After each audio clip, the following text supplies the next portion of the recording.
Ok, chicos, vamos a empezar. Vamos a eh, analizar un tema que es la constante de equilibrio.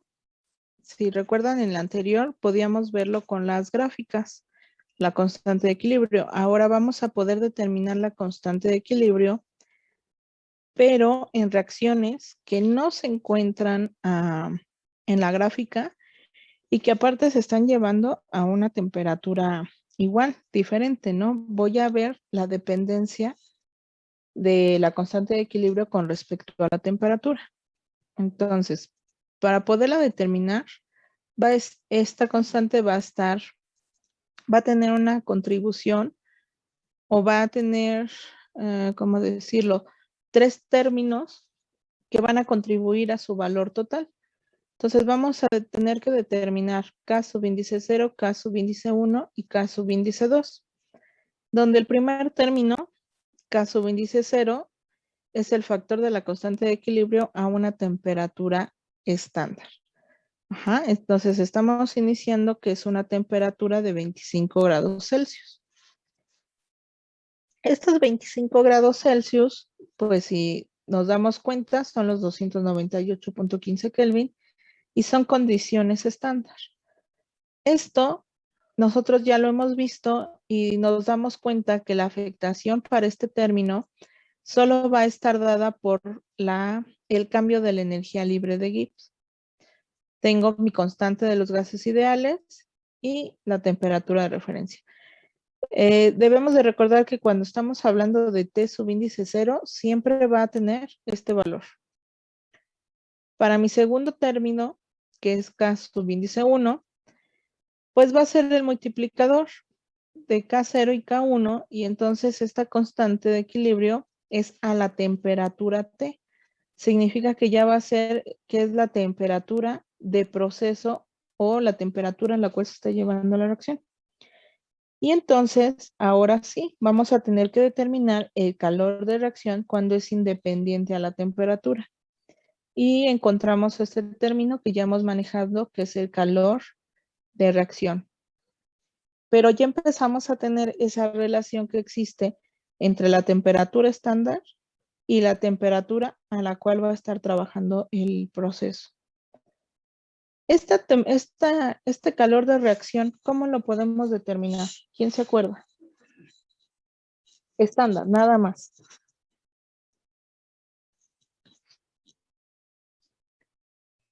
Con las entalpías de formación, ¿no? Con las entalpías de formación, exactamente. Entonces, ahorita, bueno, si pueden, vayan abriendo las tablas termodinámicas, porque entonces vamos a necesitar esas entalpías de formación y en esa misma tabla vamos a encontrar la energía libre de Gibbs. Ahora, el último término, el tercero, que es K subíndice 2, me está hablando ya ahora sí de la influencia de la temperatura que resulta con el cambio de calor de reacción. Y si recordamos el calor de reacción, cuando ya se llevaba a esta reacción a una temperatura diferente de 25 grados Celsius, teníamos que considerar una integral muy grande. Esa integral nos decía que íbamos a analizar una propiedad que es dependiente de la temperatura. ¿Qué propiedad era esa? ¿Quién se acuerda?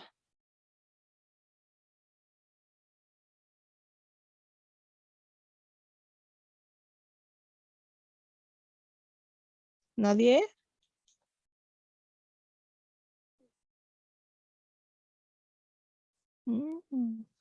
La propiedad que es dependiente de la temperatura, chicos, es la capacidad calorífica.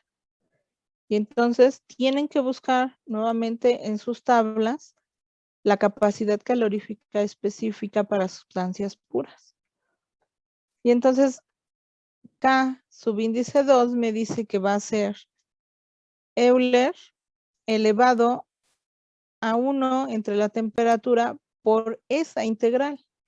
¿Qué significa? Que voy a tener que hacer la valoración del calor de reacción desde la temperatura estándar hasta la temperatura que se va a llevar a cabo esa reacción. Y por eso me dice, eso va a depender del cambio de la capacidad calorífica. Y entonces, si yo desarrollo toda esta ecuación, nos va a quedar así. Y nos dice que va a ser delta A. Voy a tener términos delta A, delta B, delta C y delta D con respecto a la capacidad calorífica. Y nos va a hablar de tau. Tau va a ser la relación de la temperatura que existe entre la temperatura de referencia y la temperatura de proceso. Entonces, para determinar lo que van a ser todas las deltas, nos dice que va a ser la sumatoria desde 1 hasta n productos, pero de la sumatoria de la constante A. Y acá va a ser la sumatoria desde 1 hasta n reactivos de la sumatoria de las constantes A. Pero para reactivos. Y así voy a determinarla tanto para todas las constantes. Y tau va a ser la relación de la temperatura de proceso entre la temperatura estándar, que son 298.15 Kelvin. Entonces vamos a hacer un ejercicio. Hasta aquí está. Pero quiero que vayan abriendo sus tablas, por favor, ya las tienen abiertas, para que vayan viendo de dónde vamos a ir obteniendo esos datos.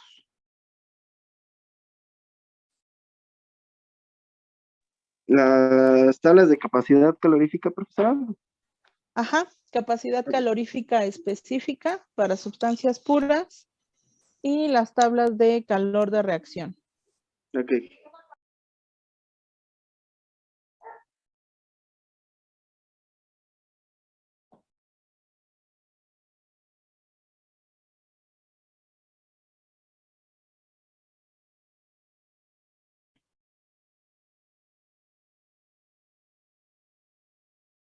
Entonces, el ejercicio nos dice, calculen la constante de equilibrio para la hidratación en fase vapor del etileno. Ok, nos dice fase vapor. Significa que entonces todos los componentes van a estar en fase vapor.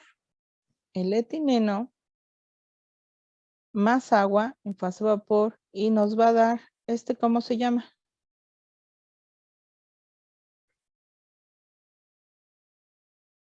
¿Cómo se llama el producto, chicos?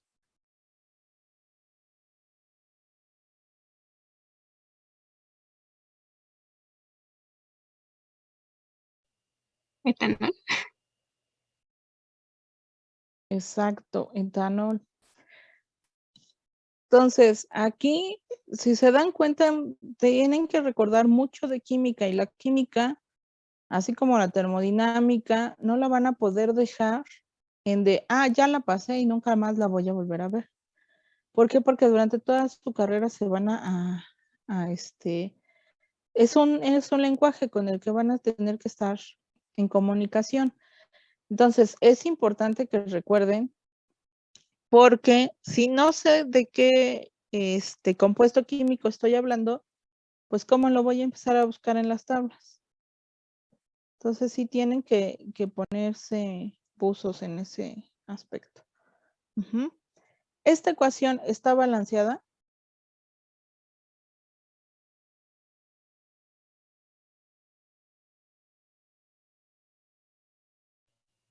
Sí. Sí. Sí, está balanceada. Sí. Entonces, vamos a ver. Al momento que está balanceada, significa que voy a dejarla con respecto al número de moles. Entonces, 1, 1, 1. Pero si mi ecuación no es equimolar, entonces voy a tener un coeficiente estequiométrico diferente. Eso sí nos va a afectar cuando tengamos que empezar a determinar entalpías. Vamos a empezar a determinar el primer término, K subíndice 0, y me dice que necesito el cambio de la energía de Gibbs, libre de Gibbs. Entonces, esa la van a encontrar en esta tabla. Entalpías estándar y energías de Gibbs de formación a 298.15 Kelvin. Ok, voy a empezar con condiciones estándar. Y vean aquí, yo aquí nada más les pongo el ejemplo del etileno. Y debo de saber en qué estado de agregación se van a encontrar. Aquí todos, etileno, agua y metanol se van a encontrar, etanol, perdón, se van a encontrar en estado de agregación gaseoso. Y entonces aquí vamos a ir obteniendo los valores para lo que es el calor de formación y para lo que es la energía libre de Gibbs. Aquí están.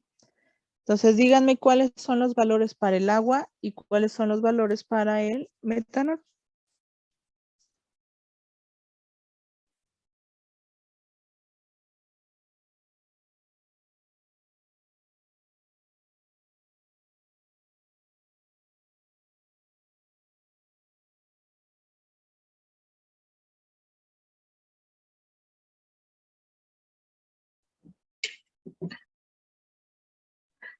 El metanol en estado gaseoso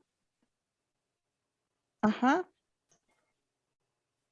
es de menos 161.960. Ok, vamos a ver. Aquí está etileno, metanol, menos ¿cuánto?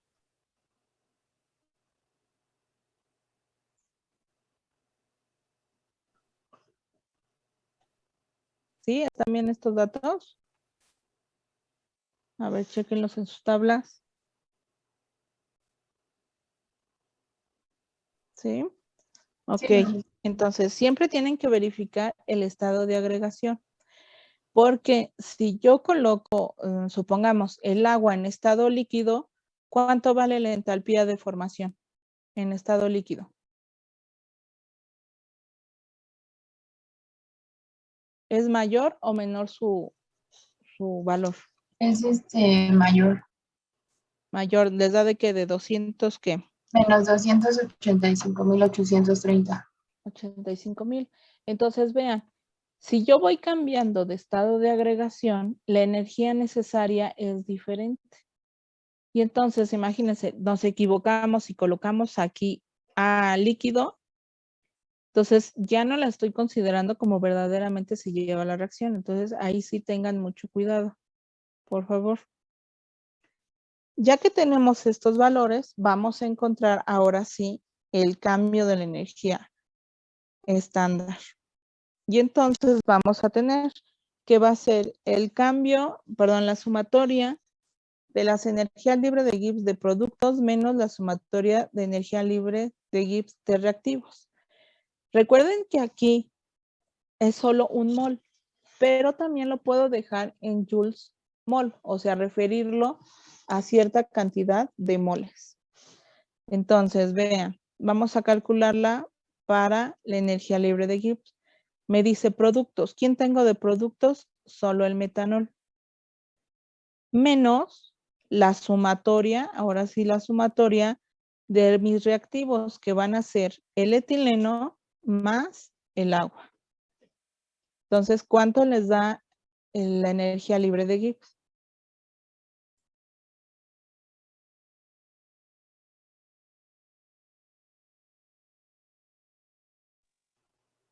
Menos 8.378. Menos 8,378. Ahí está, esa es mi energía libre de Gibbs.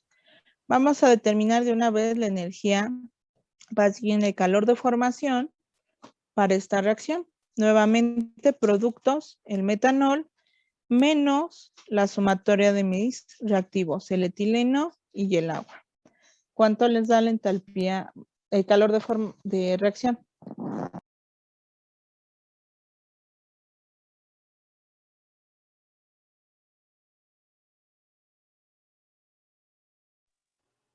Menos 45.792.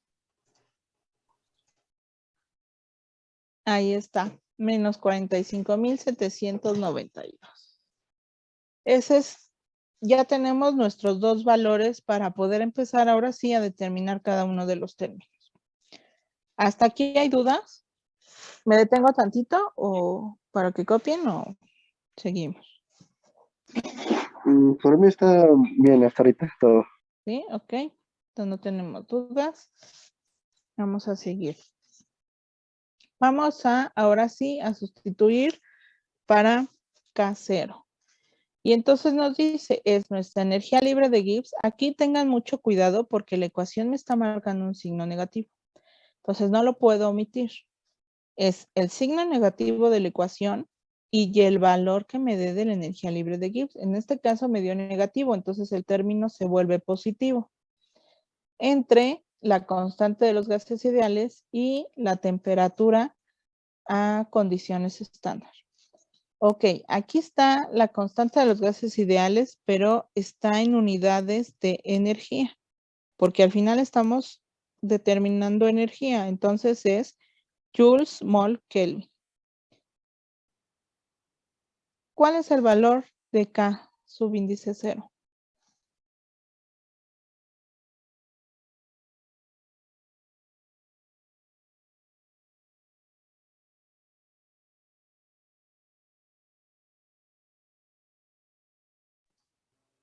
Es 29.3659. Ajá, 29.36. Aquí la redondeé. Ah, bueno, es 59, entonces aquí tendría que haber sido 6. Sí, pues da 59. Ok, entonces aquí sería 366. Ok. Ahora vean, si hacemos análisis dimensional aquí, la constante K tiene unidades.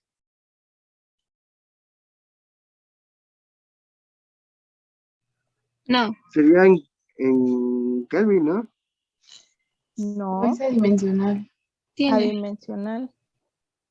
Exacto, se vuelve adimensional porque aquí joules, mol con mol, y aquí se está dividiendo y se está multiplicando. Entonces, Ah, sí, es cierto. se va. Ok. Ok. Entonces, ya tenemos la constante de equilibrio. La primera. Esta significa que es como si fueran condiciones ideales. Esto valdría acá. Pero las otras dos van a ser las afectaciones que tiene esa reacción al momento que empiezas a aumentar la temperatura. K subíndice 1 va a depender del calor de reacción que tiene, digamos, esta reacción como tal, y empezamos a ya relacionar esa temperatura de proceso. Vamos a empezar, bueno, el ejercicio, me voy a regresar porque creo que me fui muy rápido, pero aquí en el ejercicio nos dice que vamos a empezar con una temperatura de 145 grados Celsius. ¿Ok? Entonces, esa es mi temperatura a la cual voy a empezar.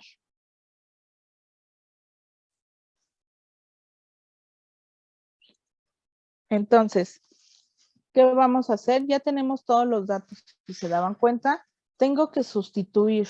Ya encontramos nuestro calor de reacción, la constante de los gases ideales, y ya aquí cambié esos 145 grados Celsius, los cambiamos a Kelvin. Aquí las temperaturas todas se tienen que sustituir en Kelvin. Entonces, ¿cuánto vale K subíndice 1?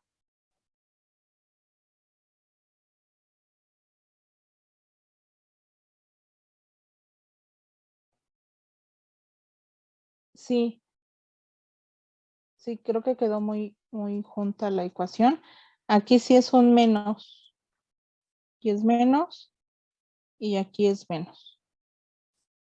1 menos la división de las temperaturas.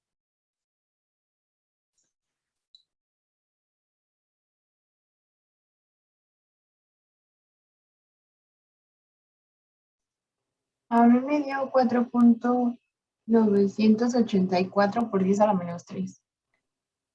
4.984 por 10 a la menos 3.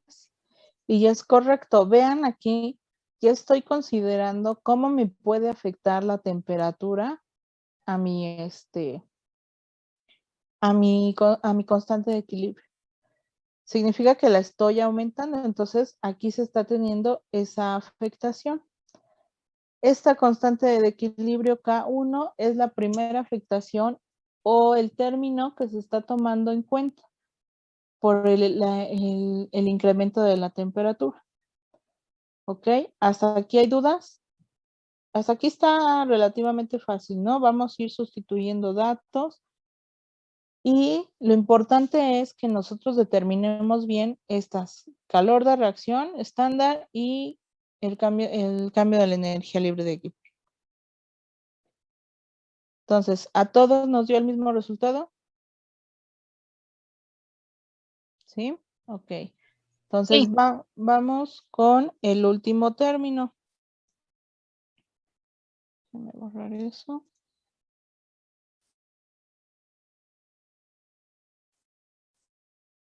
Entonces, el último término es toda esta ecuación. Pero para que yo pueda determinar esta ecuación, necesito los valores de los términos de A, B, C y D. Y entonces necesito encontrarlos en la tabla de capacidades caloríficas. En este caso, como todo va a estar en estado gaseoso, pues lo voy a encontrar en capacidades caloríficas de gases, ¿no? ¿Qué pasa aquí? Recordemos que en estas tablas nos están divididas entre gas, líquido y sólidos. Entonces aquí todo va a estar en gas. Entonces, si yo busco, me dice que el etileno tiene la constante A, la constante B y la constante C. En este caso no tenemos la constante D. Recordemos que estas tablas son tablas de extrapolación. Al momento de decir que son tablas de extrapolación, estos exponentes, ¿qué les pasa a estos exponentes? ¿Se vuelven negativos? Ajá, cambian de signo contrario, ¿no? En este caso, estos se vuelven negativos y este se volvería positivo al momento de que nosotros tomemos los datos. Entonces, busquen y díganme cuáles son los datos para el agua y el metanol.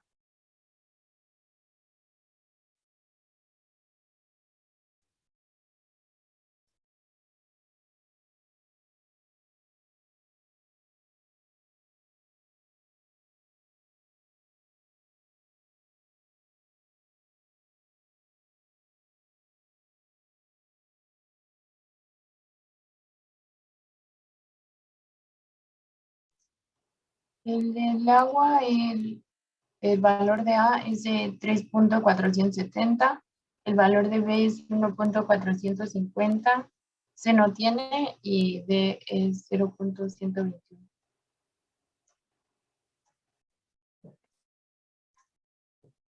Ok, aquí está. Así quedamos.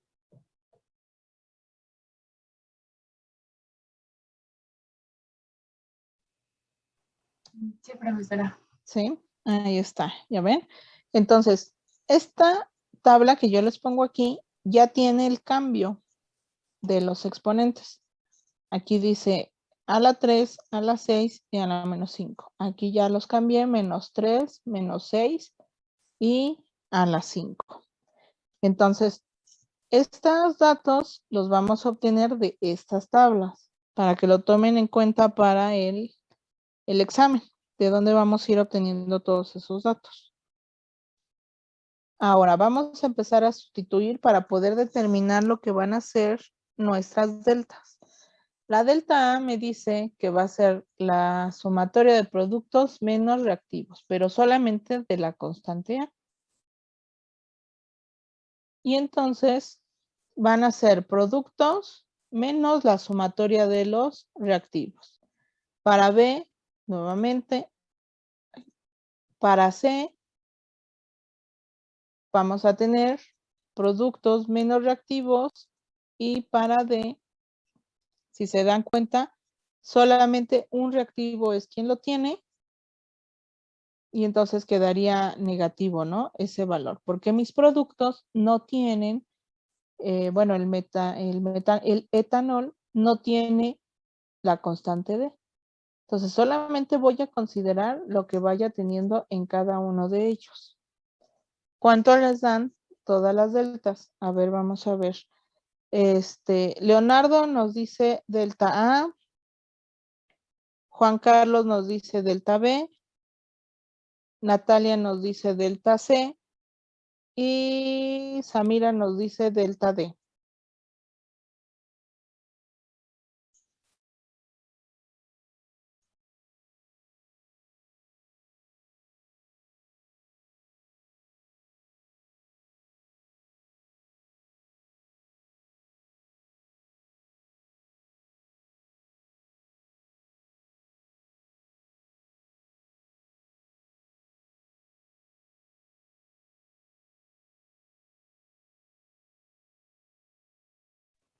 Ya saqué el valor de C, profesora. Es de menos 1.61 por 10 a la menos 6 delta C.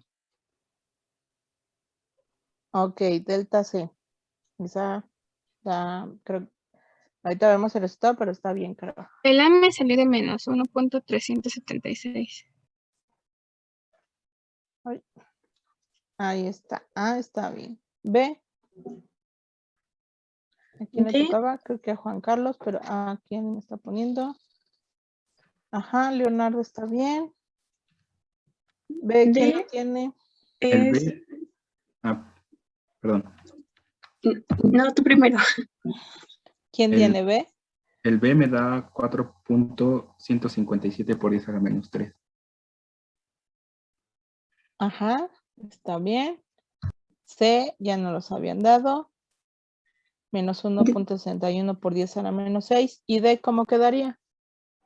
Menos 12.100. Ujú. O menos 1.121 por 10 a la 5, ¿no?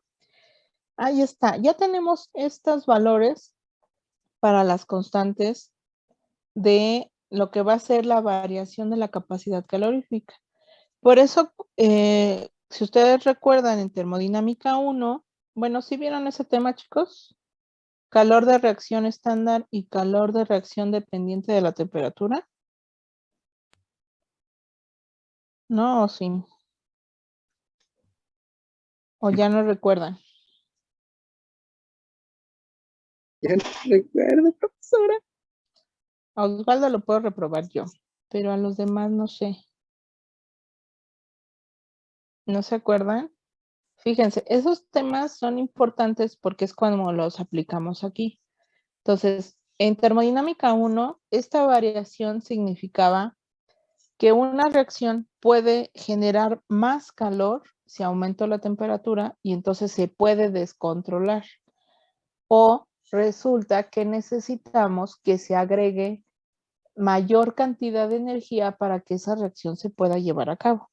Entonces, la propiedad que es dependiente de la temperatura y la cual me da esa afectación, pues es la capacidad calorífica. Por eso se necesita determinar delta A, delta B y delta C y D. Entonces, este tema sí, digamos que es como una continuación de termo 1.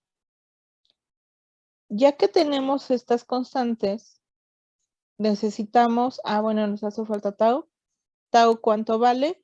Es la temperatura de proceso entre la temperatura de referencia.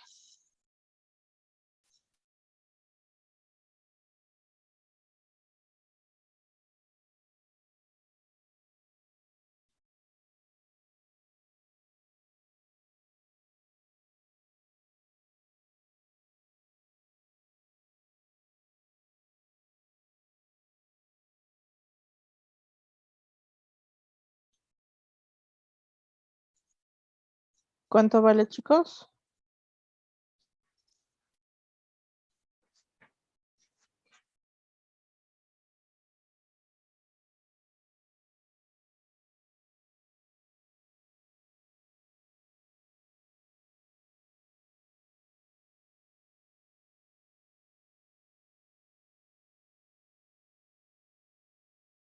¿Cuánto vale tau, chicos?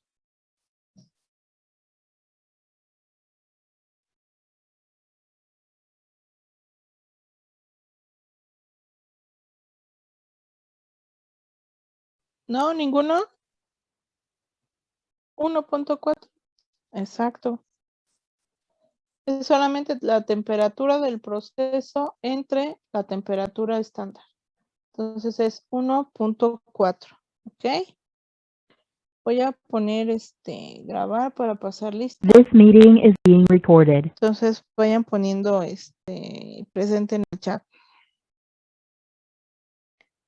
Ahora ya tengo todos mis datos. Lo que necesitamos ahora es sustituirlo en nuestra ecuación para que podamos ahora sí determinar todo lo que nos están pidiendo. Ya tenemos todas las deltas A, B, C, D y toda la relación de tau. Aquí con cuidado no se les vaya a olvidar elevarlos al cuadrado y entonces si la sustituimos queda toda así. Ahora, díganme cuánto vale K subíndice 2. Yo les recomiendo que lo hagan por términos o por separado porque si la quieren meter completa en la calculadora no cabe. Entonces, váyanlo calculando y ahorita me dicen cuánto vale.